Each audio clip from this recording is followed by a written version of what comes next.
Okay, well, welcome everybody. So I'm happy to welcome Jorge Labadie. So Jorge is a valued colleague with a lot of experience in branding. So Jorge will give this week's lecture talk on branding and positioning. And this is a talk that has been recorded in the Labadie Theatre. So a lecture that Jorge gave to the students of the Amsterdam Business School. So why is Jorge giving this talk? Well, he is an expert in branding and the best person actually to give this lecture. So Jorge has a brand consultancy, 37°C, a consultancy in Amsterdam. So he's the founder, owner, strategy director. And throughout the decades by now, I think you have given a lot of advice to more than 100 brands and also many, many startups. In addition to his consultancy work, Jorge is also teaching here at the Amsterdam Business School. So Jorge has been doing this for more than 10 years now. And we've also been teaching together in courses like marketing, the first year strategy course. And in addition to that, Jorge also teaches MSc elective courses in branding, such as branding on startups and personal branding. So welcome, Jorge, and thanks for taking the time for this short interview. So, hi there, Lene. What a fantastic interview. A long talk from my side so far. But let's get to you. Could you maybe tell us a little bit about how you started? So first of all, the brand name, 37°C. How did you come up with that? What's the story behind it? How did you start with the business? And also what were the bumps along the road in the beginning? Well, a really cool question. Way back, I did my business studies also at UvA, Amsterdam Business School. So that was my background. And I started actually to work for non-profit organizations in a marketing role. So for charities like Oxfam Novib and Plan International. And after 6 years, with charities, you have to work with the limited budgets. And also I thought like some of the things in marketing would be really cool to do, but are not possible in a non-profit context. So I thought, well, if I think I can do better or can do different things, then why not start my own company? So together with a partner at that time, I started 37°C. And first of all, we came up with a hundred of brand names ourselves, like Guts and Glory, and well, you name it. Many many brand names. And then we thought, well, this is not it. So the former partner had a large networking, working with creatives, copywriters, art directors. So we asked a couple of people in that field to come up with a brand name that would stick, that would trigger the visual memory. And they came up with the brand name 37°C, which is the ideal body temperature. And we thought that, yeah, in consulting, you need to have your methods and your tools and things like that. But in the end of the day, it's the people that make a difference. And on top of that, we wanted to have a more creative name than just using our names, the founding partners for this consulting. So that's how we come up with this brand name. Nice. Yeah. And could you tell us how it all started out? I guess that some of our students might also maybe already have their startups, or maybe they want to start after they graduate. Yeah. What were the bumps that you encountered, and how did you overcome those? Yeah, so one of the bumps was that being active in the non-profit sector for a long time gave us a head start. So we had a lot of former employers that wanted to work with us because of our knowledge. But actually we got kind of this stamp on our heads, actually not allowing us to do consulting for, let's say, commercial companies. And then we decided to do a completely rebranding. Completely rebranding and starting to work together with other advertising agencies to overcome this gap and overcome this stamp. So we were actually too much dependent on one single type of client, which I think also could happen with startups. And it's also really important that once you've your first customers, that you don't get kind of lazy, because we were very successful in the first year.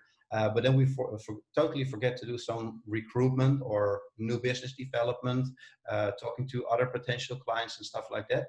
So we were just focusing on getting the work done and do a proper job, but then not always leads to more assignments. So after a year, all of our projects were finished and all of the new business was dried up. And then was a huge gap between, well, not having any income and wanting to do additional assignments. So that's something to take into account, especially for startups, that it's the other pitfall. Yes, sometimes you have relations and connections, it's family and friends that support you, and they will have a far too positive view. In the end of the day, the client is pretty brutal. It's critical. We always talk about critical clients. And that client is not your family. It's not your friends. It's not the people who support you. So I think crucial when you start your own business is to if we get back to the theoretical part, is to understand the segmenting, targeting, and positioning part. So when it comes to targeting, who is the end customer? Who is the customer that doesn't know you? That doesn't know that you're great, a bunch of people, that you have great products or services, etc. So the people that don't know you, how will you convince them to become your customer? And that is I think a crucial step when you start doing your own business. Mm-hmm. Thanks. Since you already mentioned the theoretical part, could you tell us about the methodology that you developed? And I think you specifically also focused on problem brands. Yeah. Why that? And how did you develop the methodology? Yeah, cool. That's a really cool question. So first of all, we're a consulting firm, right? And consultants are, if you think about McKinsey, you think about bright people, great people, very skillful people, very competent people, but also very expensive people. So you have to, if you're a consultant, you have to understand that if there's no problem, people will not address you. So there's always a problem. And it's just, so we learned to do it case-based. Mm-hmm. From one client to another. Yeah, we have multiple clients in different industries, and then you start to see certain patterns, certain steps that you need to follow. And obviously I had a head start because I already had done my business studies. But then I got involved into more branding related problems. And I thought I don't feel competent in that sense. So then I started a second master. So 10 years after graduation, I did a second master in brand management in Rotterdam, I have to say, at Erasmus. And then I felt, I saw that again, that theories are very useful for putting into practice. So if you ask me, so is it really useful? Well, one of the reasons that I like to be a lecturer or a tutor in academics is I can, with my hand on my heart, tell that it is useful, and I put theory into practice every day. So the first 10 years of my consulting firm was more like case-based, so learning from one client to another and adding this client into some kind of basic methodology, and also analyzing, so what are the problems that some brands can get involved in. So where and how do I analyze that? How do I research it? So then we delved into a PhD studies, a dissertation, and it showed how important free association is. And free association is nothing more or less than asking open questions. And obviously, if you get asking open questions, you get a very diverse pattern of answers. But if you start understanding these patterns and see what are the most common associations, for example, that people have with a brand, then you can see whether these associations are positive or negative. And also whether some brands have unique associations. And again, we related back to theory then. That started, like you said, a little bit more than 10 years ago, when I got to know one of your other colleagues, Jorge, who is fully into branding as much as I am, but he's from the more academic side and I'm from the case-based side.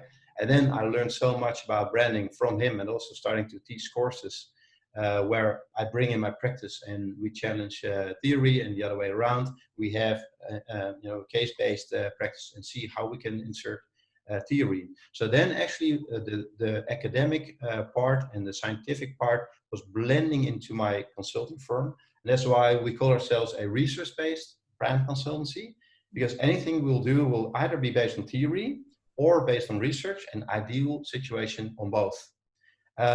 So that's how we involved ourselves. Some of the methods and analysis we developed ourselves, but we also inserted every bits and piece of theory that we can use and apply to a case that we will use. Yeah. Well, that's super nice to hear, because you sometimes also hear the question, do you actually need to study marketing to become a good marketeer? Well, that might differ also on the type of business or the type of work you do. Mm-hmm. But for consultancy, definitely you would say this is super important for me. Yeah. May I ask a question? So how often do you still look into a book or an academic article?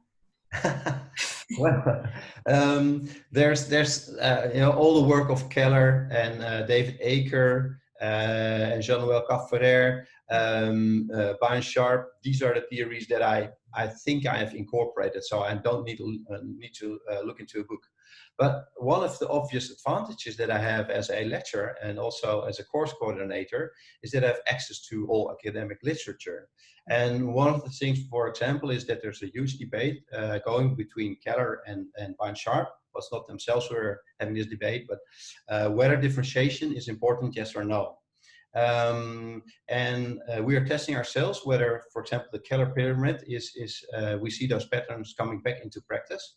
And our meta-analysis showed that researching 75 brands is that the patterns, building brand awareness, then building associations, etc., positive attitude, we see that reflected in the model. So when we run regressions, we see that all those patterns help. If you build on your brand awareness, you'll see more associations, you'll see more positive associations. So that's also how we look into the articles. So I have a subscription with academia. So almost every day I see a new article, seeing bits and pieces of the Keller pyramid being tested. Mm-hmm. What is the influence of the impact of brand awareness on purchase intention? What is the influence of positive associations on positive attitude? So you see all these bits and pieces are academic articles, which I now am able to read and to interpret and to value.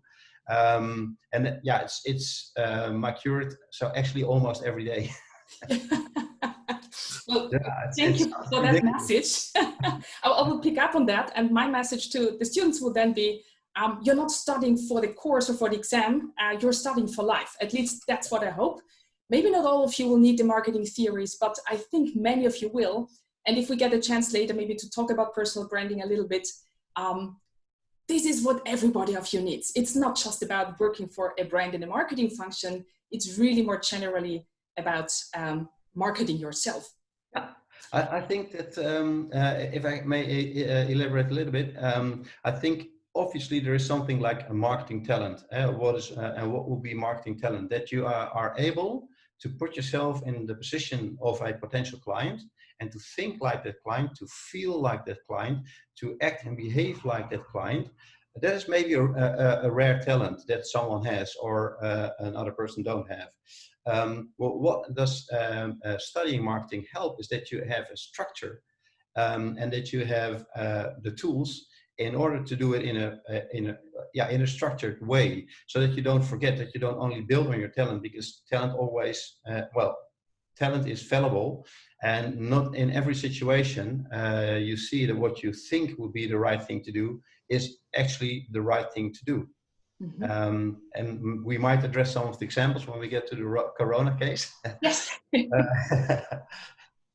Great. Well, this is actually the next question that or topic I would like to pick up. Mm-hmm. Branding in times of the Corona crisis. Many brands, of course, are struggling. Well, some actually have benefited, but for many, actually, this what's currently happening is a disaster. Yeah. Could you give us your view on how brands are affected, or some brands you have in mind are affected by the crisis, by the pandemic, how they are dealing with it, and could they do better? Are there mistakes that you think, well, why are they doing that? Yeah, that's a really good one. The first part is maybe a little bit generic, so I won't elaborate too long, but it's obvious that if you're a brand that needs contact, like physical contact or a physical context, that you're into trouble with Corona, right? So all brands that are involved with events, that thrive on events. The most extreme example is probably also Red Bull with its extreme sports. So Red Bull obviously understood it had a problem with obesitas and addiction and sugar levels, etc. So they said they're moving away from being an energy drink towards a media company. And then a media company specializing in, well, bringing content and extreme sports. Well, any kind of extreme sport now is without an audience. So how exciting is that? I'm not sure whether you watched the US Open finals yesterday. There were 20 people in the room where you expect 20,000, right? It's not the same. It's not the same atmosphere. So if you're an experienced brand and you thrive on these kind of emotions and you can't get these emotions across, obviously you're in trouble. And it accounts for many. At Disney, huge trouble. But now something different. So Corona is a beer brand. It has a special positioning. It's connected to summer, etc. But we also have Desperados, also more like a summer kind of brand. Obviously, COVID, Corona, and the accidental coincidence that these brand names are connected caused huge troubles for Corona. Now, based on theory, this was not expected. And we had some debates on LinkedIn and also on Frank Watching, a media in the Netherlands with almost 500,000 viewers. And people would say, well, there is no connection. There's no logical connection. So therefore, there is no bad transfer, negative transfer from one entity to the other. That also would be supported by theory. But now Corona started communicating. So the company, the beer brands Corona, started communicating that COVID didn't affect their business, didn't affect their people, didn't affect their beer, etc.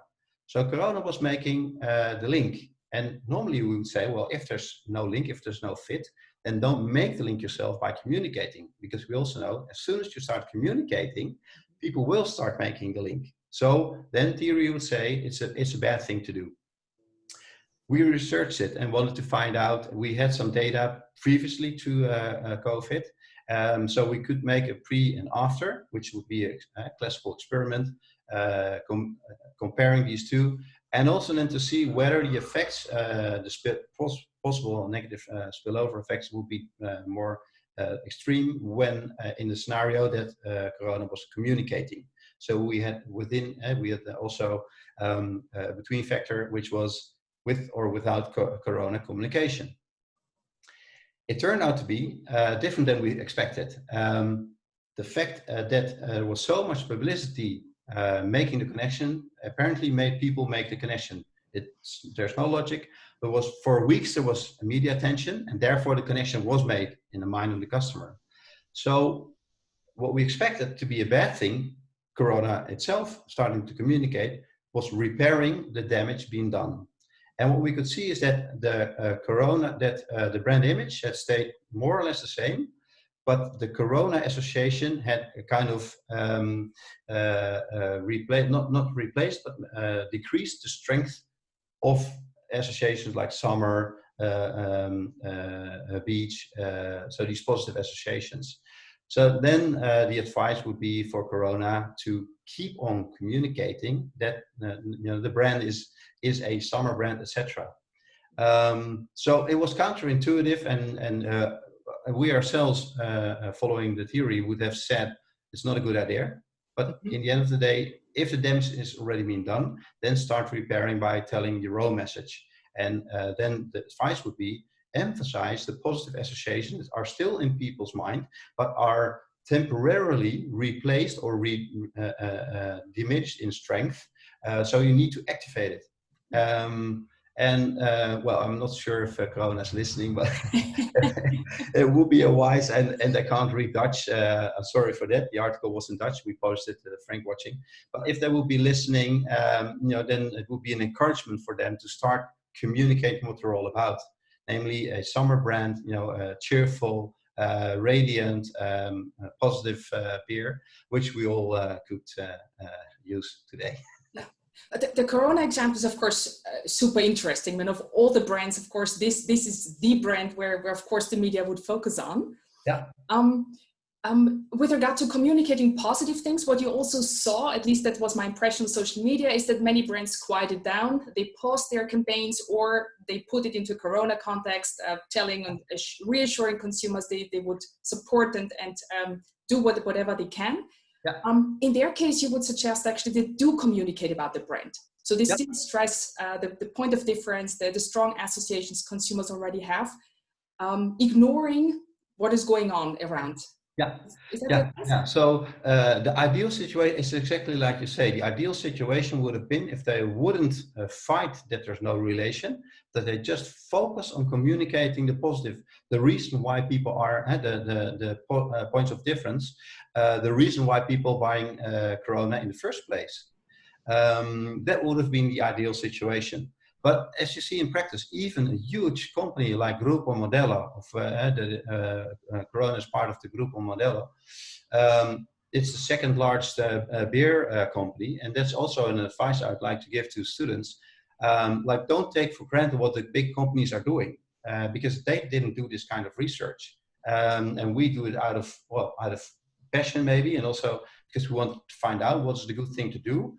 And here is like 3 pieces of theory being used, but now they're put in the right order in order to find out what is the ideal solution for this situation. So, use the theory and the models that you get in university, but also put them into practice and challenge your boss. Say like, oh, let's research this before we start communicating.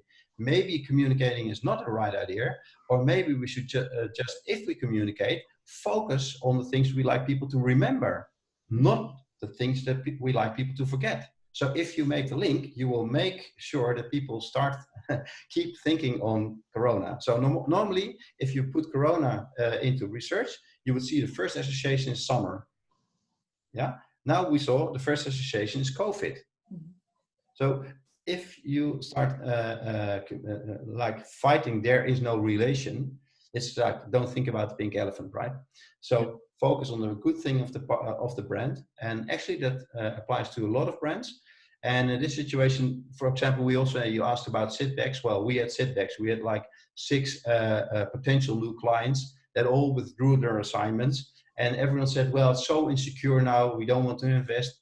And then there's not so much about good marketing, but also like, if all of your competition stop communicating, this might be the best value for money to start communicating. Right? If you start communicating once the things are repaired, then you're one of the 10 competitors that want to get a share of the voice of the customer. So if you're really bold and entrepreneurial, have an entrepreneurial mindset, then use COVID to be one of the brands that starts communicating despite of all the setbacks. Well, great advice. Maybe one last remark or question about your research on the Corona beer brand. Well, you also asked consumers whether they would actually keep the name Corona or rebrand, take a different brand name. And you also said that this is something the brand was considering. What is your conclusion on that? Yeah, so having looked at the research, that we saw that there was one association actually added to Corona, and that was COVID. The rest of the positioning was still in place, but it was less salient. It means that it would be silly, stupid, it would be silly to replace the brand name, because then you throw everything away that was built up in decades. The idea of, and again, it's interesting, Corona was considering to call it Coronita. Well, then you don't understand anything about the brain of any kind of customer. Corona and Coronito is so much alike, it will activate the same kind of negative associations. So that would be the most stupid idea, because Coronita is also the premix drink in Latin America. So then also the premix will then, in the end of the day, have negative feedback effects from the Corona brand. So keeping the Corona brand is the best thing to do, emphasizing its points of difference, start communicating, because then you start reinforcing the strength of the positive associations and declining the strength of the negative associations without communicating. And that's exactly what we also say when you have a problem brand. Emphasize and reactivate the positive side of the brand, maybe even add new things. and don't activate the negative part.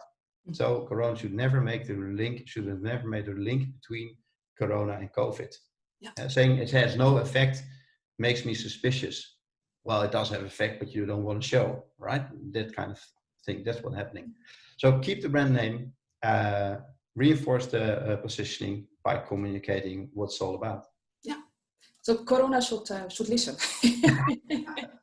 If only they would listen. Yeah, yeah. It's a free freebie for them, and they could afford much more. But yeah, I like the brand, and you know, it shows that it is important to research, because that's where theory will not have a full 360 approach. There's no theory that, you know, explains everything.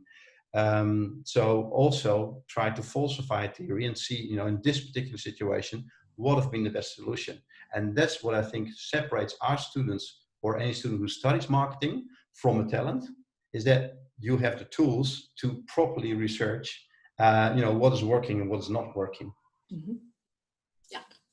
Well, thanks. We are running out of time, so I would like actually to finish with a couple of blitz questions. Let's call it like that. So short questions, short answers. I hope so. I'll try. I'll do my best. The first question is about personal marketing. So you give workshops on personal marketing. You've are still teaching, or have been teaching a master course at the business school on personal branding.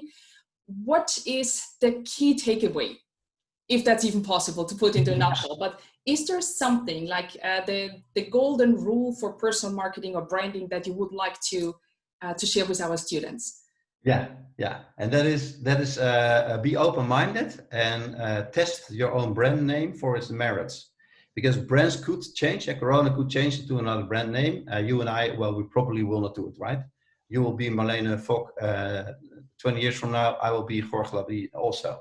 But we both will trigger different associations. So look at, for example, if you start applying for a job, look at your own CV and ask people who don't really know you about their associations when they look at your CV, but especially with regards to your brand name, because these are the associations that you get for free and that you will always have to communicate. So if you have an exotic name, it might trigger exotic associations. So maybe you want to balance that out with writing a very functional CV. Maybe you have a very dry, so to say, brand name. Maybe you want to balance that out with more symbolic feel of your CV.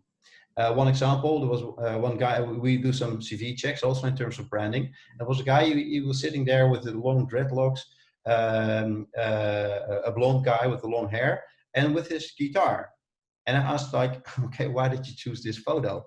And he said, yeah, because I like playing guitar. And I said, well, is playing guitar very relevant for your next job? I mean, are you going into the music industry? No, he said, I want a job in accounting. I said, well, maybe think again if bringing your guitar, you know, at first sight is the best idea to communicate that you're really involved with accounting. Mm-hmm. Thanks for that. We will also look into personal branding or self-marketing a little bit. So we'll share some articles. This is not something you have to do for the course, but this is really for your own exercise, which might be helpful later on. Very last question, Jorge, before we are finishing. Some life advice for our students. Well, looking back at your career, is there anything you now, with all the experience you have, you would do differently?